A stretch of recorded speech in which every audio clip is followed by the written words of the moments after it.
Lukas 20 mulai ayat 1. Pertanyaan mengenai kuasa Yesus.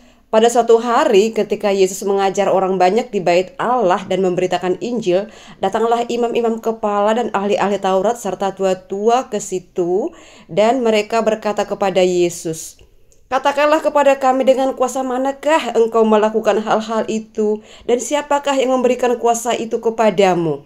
Jawab Yesus kepada mereka, "Aku juga akan mengajukan suatu pertanyaan kepadamu. Katakanlah kepadaku, baptisan Yohanes itu dari surga atau dari manusia?" Mereka mempertimbangkannya di antara mereka dan berkata, "Jikalau kita katakan dari surga, ia akan berkata, 'Mengapakah kamu tidak percaya kepadanya?' Tetapi jika kita katakan dari manusia, seluruh rakyat akan melempari kita dengan batu, sebab mereka yakin bahwa Yohanes adalah seorang nabi." Lalu mereka menjawab bahwa mereka tidak tahu dari mana baptisan itu. Maka kata Yesus kepada mereka, "Jika demikian, aku juga tidak mengatakan kepadamu dengan kuasa manakah aku melakukan hal-hal itu." Lukas 20 mulai ayat 9. Perumpamaan tentang penggarap-penggarap kebun anggur. Lalu Yesus mengatakan perumpamaan ini kepada orang banyak. Seorang membuka kebun anggur, kemudian ia menyewakannya kepada penggarap-penggarap, lalu berangkat ke negeri lain untuk waktu yang agak lama. Dan ketika sudah tiba musimnya, ia menyuruh seorang hamba kepada penggarap-penggarap itu supaya mereka menyerahkan sebagian dari hasil kebun anggur itu kepadanya. Tetapi penggarap-penggarap itu memukul hamba itu dan menyuruhnya pulang dengan tangan hampa. Sesudah itu ia menyuruh seorang hamba yang lain, tetapi hamba itu juga dipukul dan dipermalukan oleh mereka, lalu disuruh pulang dengan tangan hampa. Selanjutnya ia menyuruh hamba yang ketiga, tetapi orang itu juga dilukai oleh mereka, lalu dilemparkan keluar kebun itu. Maka kata tuan kebun anggur itu, "Apakah yang harus kuperbuat? Aku akan menyuruh anakku yang kekasih." Tentu mereka segani, tetapi ketika penggarap-penggarap itu melihat anaknya itu, mereka berunding, katanya, "Ia adalah ahli waris, mari kita bunuh dia supaya warisan ini menjadi milik kita." Lalu mereka melemparkan dia keluar kebun anggur itu dan membunuhnya. Sekarang apa yang akan dilakukan oleh tuan kebun anggur itu dengan mereka? Ia akan datang dan membinasakan penggarap-penggarap itu dan mempercayakan kebun anggur itu kepada orang-orang lain. Mendengar itu mereka berkata, "Sekali-kali jangan."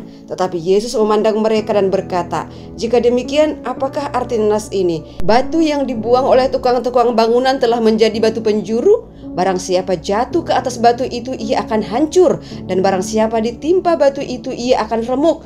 Lalu ahli-ahli Taurat dan imam-imam kepala berusaha menangkap dia pada saat itu juga, sebab mereka tahu bahwa merekalah yang dimaksudkannya dengan perumpamaan itu, tetapi mereka takut kepada orang banyak.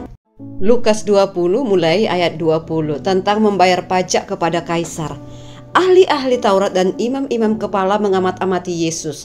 Mereka menyuruh kepadanya mata-mata yang berlaku seolah-olah orang jujur, supaya mereka dapat menjeratnya dengan suatu pertanyaan dan menyerahkannya kepada wewenang dan kuasa wali negeri.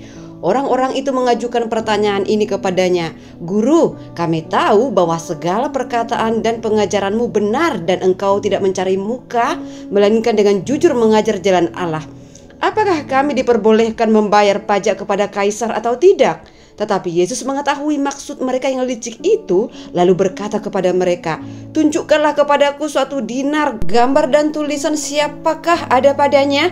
Jawab mereka, "Gambar dan tulisan kaisar." Lalu kata Yesus kepada mereka, "Kalau begitu berikanlah kepada kaisar apa yang wajib kamu berikan kepada kaisar, dan kepada Allah apa yang wajib kamu berikan kepada Allah." Mereka sangat heran mendengar dia. Jadi mereka pergi dan membiarkan dia. Lukas 20 mulai ayat 27, pertanyaan orang Saduki tentang kebangkitan. Maka datanglah kepada Yesus beberapa orang Saduki yang tidak mengakui adanya kebangkitan. Mereka bertanya kepadanya, "Guru, Musa menuliskan perintah ini untuk kita. Jika seorang yang mempunyai saudara laki-laki mati, sedang istrinya masih ada, tetapi ia tidak meninggalkan anak, saudaranya harus kawin dengan istrinya itu dan membangkitkan keturunan bagi saudaranya itu. Adalah 7 orang bersaudara. Yang pertama kawin dengan seorang perempuan, lalu mati dengan tidak meninggalkan anak. Lalu perempuan itu dikawini oleh yang kedua dan oleh yang ketiga, dan demikianlah berturut-turut oleh ke-7 saudara itu. Mereka semuanya mati dengan tidak meninggalkan anak. Akhirnya perempuan itu pun mati. Bagaimana sekarang dengan perempuan itu? Siapakah di antara orang-orang itu yang menjadi suaminya pada hari kebangkitan? Sebab ketujuhnya telah beristrikan dia. Jawab Yesus kepada mereka, orang-orang dunia ini kawin dan dikawinkan, tetapi mereka yang dianggap layak untuk mendapat bagian dalam dunia yang lain itu dan dalam kebangkitan dari antara orang mati tidak kawin dan tidak dikawinkan, sebab mereka tidak dapat mati lagi. Mereka sama seperti malaikat-malaikat dan mereka adalah anak-anak Allah karena mereka telah dibangkitkan. Tentang kebangkitannya orang-orang mati, Musa telah memberitahukan dalam nas tentang samak duri, di mana Tuhan disebut Allah Abraham, Allah Ishak, dan Allah Yakub. Ia bukan Allah orang mati, melainkan Allah orang hidup, sebab di hadapan Dia semua orang hidup. Mendengar itu beberapa ahli Taurat berkata, "Guru, jawabmu itu tepat sekali," sebab mereka tidak berani lagi menanyakan apa-apa kepadanya. Lukas 20 mulai ayat 41, hubungan antara Yesus dan Daud. Tetapi Yesus berkata kepada mereka, "Bagaimana orang dapat mengatakan bahwa Mesias adalah anak Daud? Sebab Daud sendiri berkata dalam kitab Mazmur, Tuhan telah berfirman kepada Tuanku, duduklah di sebelah kananku sampai kubuat musuh-musuhmu menjadi tumpuan kakimu." Jadi Daud menyebut dia tuannya. Bagaimana mungkin ia anaknya pula? Lukas 20 mulai ayat 45, Yesus menasehatkan supaya waspada terhadap ahli-ahli Taurat.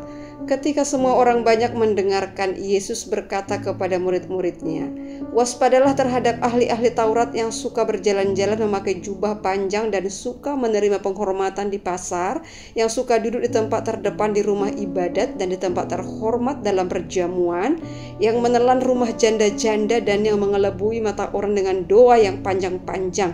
Mereka itu pasti akan menerima hukuman yang lebih berat."